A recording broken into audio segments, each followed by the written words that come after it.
Hi, it's Dwyer, gamblersadvisory.com, dwyervip.com. Remember, the opinion you should follow should be your own. Just consider this video to be a second opinion from a complete stranger online. And if you're interested in fantasy sports, for new accounts on FanDuel.com, save some money. The promo code is Dwyer777. You know, moments ago, I heard, of course, this is after I made a video on the fight, I heard that Klitschko Fury, the rematch, might be postponed. Let me just say, this is dangerous, folks. It's very dangerous.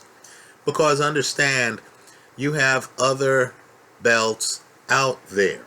For all we know, people can be talking to guys in the background. If I'm Klitschko, and if the Fury side, and it's unclear at this point, but if the Fury side has postponed this fight for the second time, there are other roads I could travel to try to pick up a share of the heavyweight championship. Understand, if Tyson Fury continues to be dominant, they could then have the eventual rematch down the road with both guys entering the ring with heavyweight titles. I think Klitschko is a live challenge to any other heavyweight champion. That includes you, Anthony Joshua. That includes you, Deontay Wilder. Right? So let's find out what's going on here. I cannot believe that these guys couldn't get in the ring within a year of their original fight. Let's hope the reports are false. Let me also throw a red flag. We'll pretend this red box is a flag. Let's throw a red flag on Anthony Joshua's team because I think it's ridiculous, right? There are offers and then there are political offers, right? The offers people know you can't accept. Joseph Parker is actually scheduled in a matter of weeks, right, to fight Alexander Demetrenko. Now, this is boxing, right? It's not tennis, this is boxing. Guys go into fights, they get hit, they get cut, they get a swollen eye, sometimes they get a closed eye. Your head is undergoing trauma, you're getting hit in the head, you need time to recuperate after fights. So now we're hearing that Parker, who is the mandatory for Joshua, right, is being offered Joshua's next fight in November. In other words, he's supposed to fight Demetrenko, somehow in a heavyweight match emerge unscathed, right? Who could bet on that?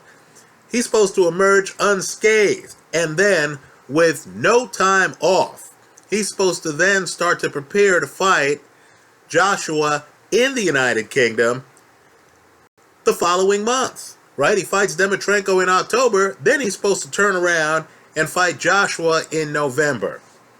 To me, this is political buffoonery of the worst kind, right? Let's hope this isn't a champ and his team trying to come up with a way to make it look like a mandatory contender who is scheduled for a credible fight doesn't want to fight him, right? This is simply ridiculous.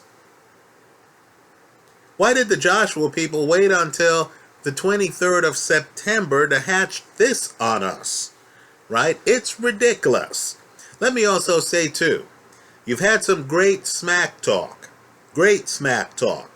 in the build-up to Joseph Parker against Demetrenko, right? Demetrenko has said, and it's upset Parker, that in his opinion, Carlos Takam beat Parker when the two of them fought. Now, as longtime viewers here know, that's my view of the fight, right? Understand, Demetrenko's not making stuff up here, right? He's not arguing that, Kell Brook beat Golovkin, right? No, he's literally picking a guy who went the distance, who looked good, and who lost the decision. Demetrenko's gone even further. He's basically said, look, for me to beat Parker, I'm going to have to knock him out in New Zealand, right? The idea is somehow Parker is getting a KO puncher, right? Usually, Parker fights have a clear-cut winner. It's the guy standing after the fight, right? What Demetrenko's trying to say is, hey, Parker is protected. He's pampered. He's even protected after the fight starts by the judges in New Zealand. So Parker, of course, is saying, what? You're coming to my country and you're going to disrespect me like that? You're going to disrespect my country's boxing community like that? So understand, this Parker fight is worth watching just to see the pageantry that all of us love in boxing, right? So here's what I hope happens, because I personally think Parker-Joshua is an explosive fight. When that fight happens, I think it's going to be an event. But let's make sure that when that fight happens, both guys have had adequate time to prepare for the fight. Right? I don't want to see Joseph Parker entering the ring with a closed eye because he fought just weeks before. Right? Think about it. He's fighting in New Zealand. This fight against Joshua is supposed to be in the UK. So after this fight, he and his crew are going to have to hop on a plane. They're going to have to make arrangements for training, etc. Right? In a different country. Come on now. You want a fight to happen where the fighters have had a reasonable amount of time to prepare for the fight. Don't get me wrong. I don't want the fighters to have as much time to prepare as Klitschko and Fury are having for this rematch, right? That's too long a delay. But at the same time, I think it's too short to have a guy fighting in October and then he's supposed to fight for the heavyweight championship in a different country thousands of miles away the very next month.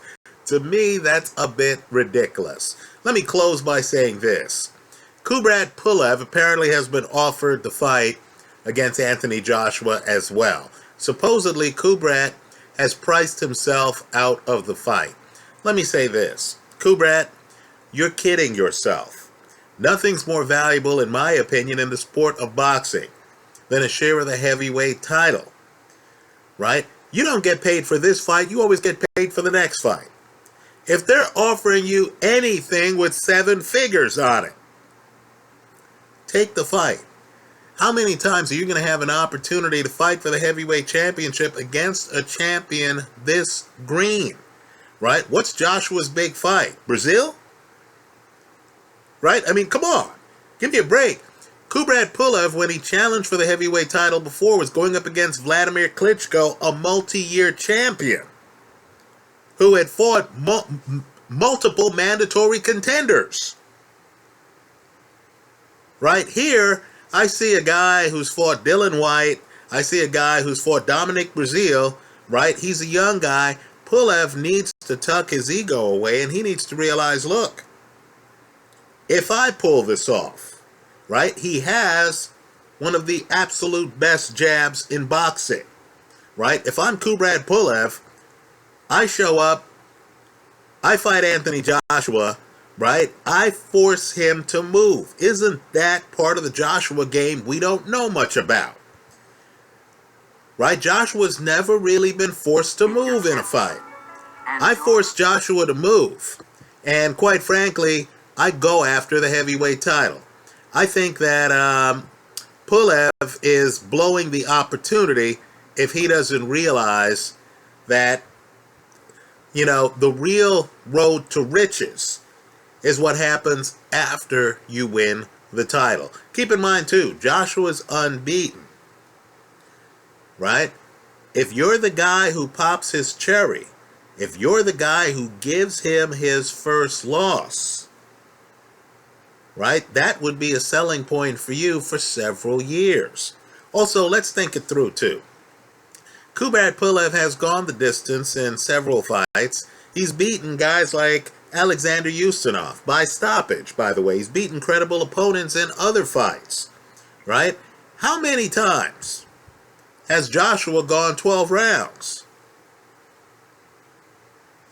When you have a champ this green and this inexperienced, take the fight, right? If Pulev doesn't take the fight, let's hope they don't try to force Parker to take the fight too early, right? I want that Parker-Joshua fight, what's the rush, folks, to take place in January, right? Give Parker an opportunity to recover from October, you know, the fight in October, right? And then build up the fight. Isn't that what promoters want? An opportunity to actually advertise the fight? So the hard-headed boxing fan who doesn't know what's going on, eventually figures out, oh, there's a heavyweight championship fight coming up, right? I mean, come on. Anyway, that's how I see it. Let me hear from you. Thanks for stopping by.